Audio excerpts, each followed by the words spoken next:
Hare Krishna. Welcome all to my Krishna devotion YouTube channel.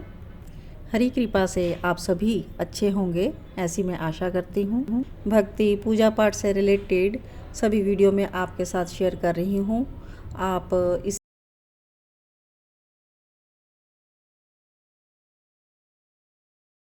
मेरे YouTube channel पर तो तुलसी की पूजा और बहुत से महत्तम हम श्रवण कर चुके हैं। और जैसे कि कार्तिक का जो मंथ है यह अब एंडिंग में आ गया है, मतलब कि पूर्णिमा तक चलेगा कार्तिक का मंथ। और अब तुलसी पूजा तो आप बहुत कर चुके, अब इसमें तुलसी विवाह भी किया जाता है।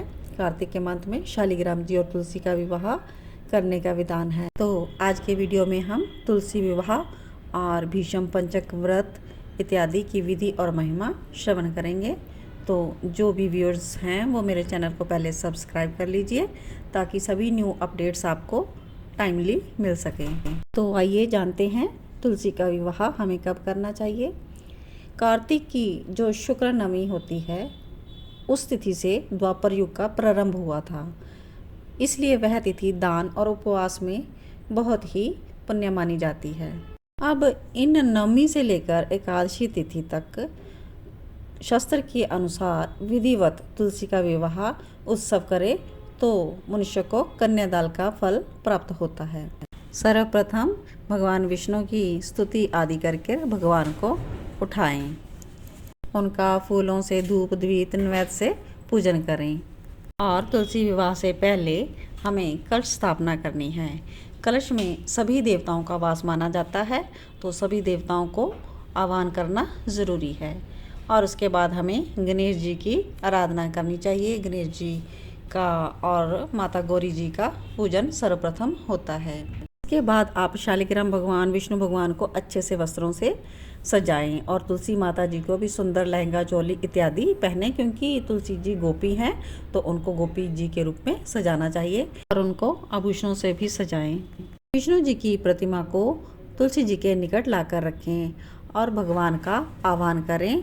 भगवान केशव आइए देव, मैं आपकी पूजा करूंगा, आपकी सेवा में तुलसी जी को समर्पित करूंगा और आप मेरे संपूर्ण मनोरथों को पूर्ण करें। इस प्रकार कहते हुए भगवान को 3 बार अर्घ्य पाद्य आदि दीजिए। इसके बाद प्रभु को दही घी और शहद भी हमें अर्पण करना है। भगवान को अर्पण करते हुए कहना है, वासुदेव आपको यह मधुपरक अर्पण है। जो यह तुलसी जी का पूजन और शालिग्राम जी का विवाह पूजन है, यह गोधूली जो होती है ना, गोधूली बेला यानी कि गौओं के लौटने का जो टाइम होता है शाम का, उस समय करना चाहिए। प्रभु जी की स्तुति करते हुए कहना चाहिए, आदि मध्य और अंत से रहित हे त्रिभुवन प्रतिपालक परमेश्वर, इस तुलसी जी को मैं आपके साथ विवाह की विधि करवा रहा हूँ। यह पार्वती जी के बीच से प्रकट हुई हैं और वृंदा की भस्म में भी स्थित रही हैं। आदि मध्य और अंत ये शून्य हैं। आपको तुलसी जी बहुत प्रिय हैं, इसलिए आपकी सेवा में मैं तुलसी जी को अर्पण कर रही हूँ। मैंने तुलसी जी को सींच कर और अन्य प्रकार की सेवाएं करके पुत्र की भांति इसे पाला पोसा और बढ़ाया है, और मैं आपकी प्रिय तुलसी अब मैं आपको समर्पित कर रही हूँ। हे प्रभु, आप इसे ग्रहण करें। इस प्रकार आप तुलसी का दान कीजिए और भगवान विष्णु और तुलसी जी का पूजन करें। अग्नि की स्थापना भी आप कर सकते हैं, उसमें घी मधु तिल मिश्रित हवन की 108 आहुतियाँ भी दे सकते हैं। और इस यज्ञ का आप ये कह सकते हैं कि प्रभु, मैंने आपकी प्रसन्नता के लिए यह व्रत किया और यह हवन किया, और इसमें जो भी न्यूनता हो या कमी हो वो आपके प्रसाद से पूर्ण हो जाए। यहाँ पर एक बात और बता रहे हैं कि अगर आप तुलसी जी का विवाह एकादशी में कर रहे हैं तो उस दिन आपने व्रत किया होगा, तो उस दिन आप भोजन ना करें। अगर द्वादशी का चौथा चरण भी बीत रहा हो तब भी भोजन ना करें। द्वादशी के चौथे चरण में जो भी पारण करता है वो व्रत के फल को निष्फल कर देता है। और अगर भोजन का आपने कर लिया गलती से, तो आपको क्या करना है, तुलसी के जो स्वयं गल कर गिरे हुए पत्ते हैं जो आपको आसपास मिल जाएंगे, तो उन पत्तों को खाकर अपने पापों से मुक्त हो सकते हैं। या फिर आप आंवला या बेर का फल खा लें, तब भी आपका दोष मिट जाएगा। इसके पश्चात आप भगवान को वहाँ से विसर्जन कर सकते हैं, उठा सकते हैं और कहिए, भगवान आप तुलसी के साथ वैकुंठ धाम में पधारें, प्रभु मेरे द्वारा की हुई पूजा ग्रहण करें और आप सदा संतुष्ट रहें। इस प्रकार कार्तिक में तुलसी जी का विवाह विष्णु जी के साथ करके प्राणी कृतार्थ हो जाता है। तो आप सबने तुलसी विवाह की विधि और महिमा इत्यादि श्रवण किया। आपको तुलसी जी का यह वीडियो कैसा लगा आप मुझे कमेंट करके ज़रूर बताइएगा और इसको लाइक ज़रूर कीजिएगा और वीडियो को शेयर ज़रूर कीजिएगा। इसी वीडियो में हम अपना नेक्स्ट टॉपिक शेयर करेंगे आपके साथ, वो है भीष्म पंचक व्रत। तो भीष्म पंचक व्रत की महिमा विधि और उसके बारे में हम जानते हैं। कार्तिक शुक्ल पक्ष में एकादशी को जो प्रातःकाल विधि पूर्वक स्नान करके हम 5 दिन के लिए व्रत करते हैं, उसी को भीष्म पंचक व्रत कहा जाता है। भीष्म पंचक व्रत की क्या महिमा है, आइए सुनते हैं।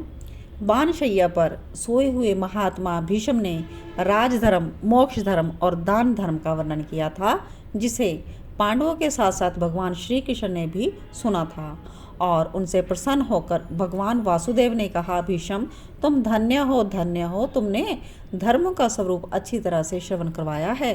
कार्तिक एकादशी को तुमने जल के लिए याचना की और अर्जुन ने बाण के वेग से गंगा जल प्रस्तुत किया, जिससे आपके तन मन और प्राण संतुष्ट हुए।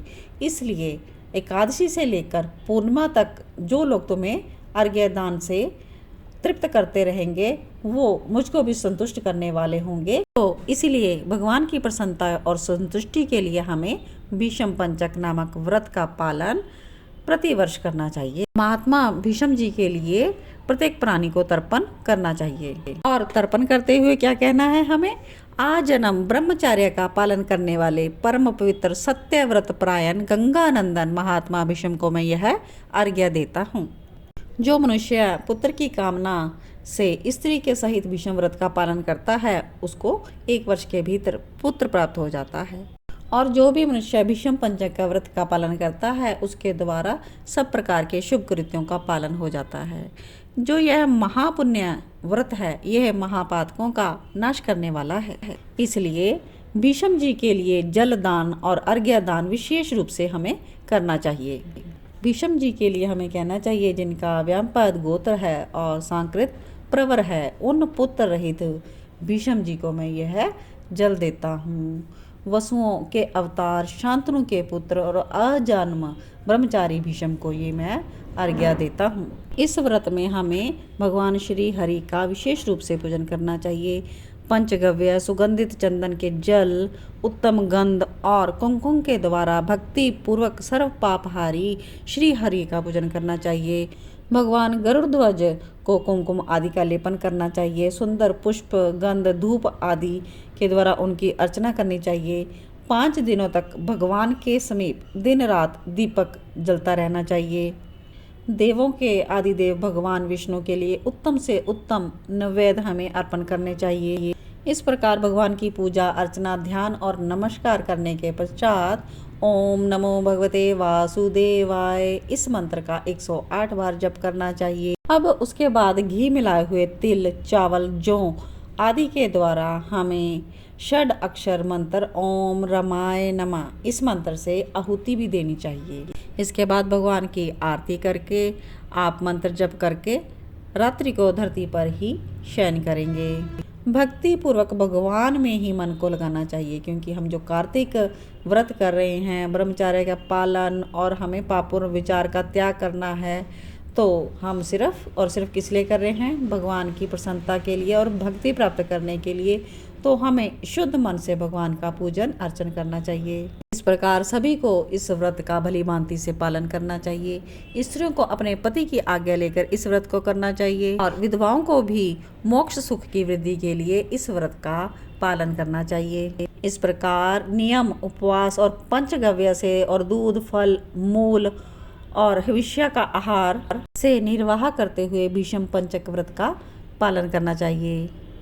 पूर्णिमा आने पर ब्राह्मणों को भोजन इत्यादि भी कराना चाहिए और सामर्थ्य के अनुसार दान भी करना चाहिए। एकादशी से लेकर पूर्णिमा तक 5 दिनों तक भीष्म पंचक व्रत समस्त भूमंडल में प्रसिद्ध है। यह अन्न भोजन करने वाले पुरुषों के लिए यह व्रत नहीं है, इसमें अन्न का निषेध है। इस व्रत का पालन करने पर भगवान विष्णु शुभ फल प्रदान करते हैं। श्रीमन नारायण नारायण नारायण भजमन नारायण नारायण नारायण। लक्ष्मी नारायण नारायण नारायण। ओम नमो भगवते वासुदेवाय। ओम नमो भगवते वासुदेवाय। तो आप सबने भीष्म पंचक व्रत का विस्तार से वर्णन श्रवण किया। आशा करती हूँ वीडियो में दी गई जानकारी के अनुसार आप भीष्म पंचक व्रत का पालन ज़रूर करेंगे। और मेरा वीडियो अगर आपको अच्छा लगा हो तो इसे लाइक ज़रूर कर दीजिएगा, और मेरा यूट्यूब चैनल कंटिन्यू रह सके इसके लिए सब्सक्राइब ज़रूर करते रहिएगा। जय श्री कृष्णा, जय श्री राधे। ओम नमो भगवते वासुदेवाय।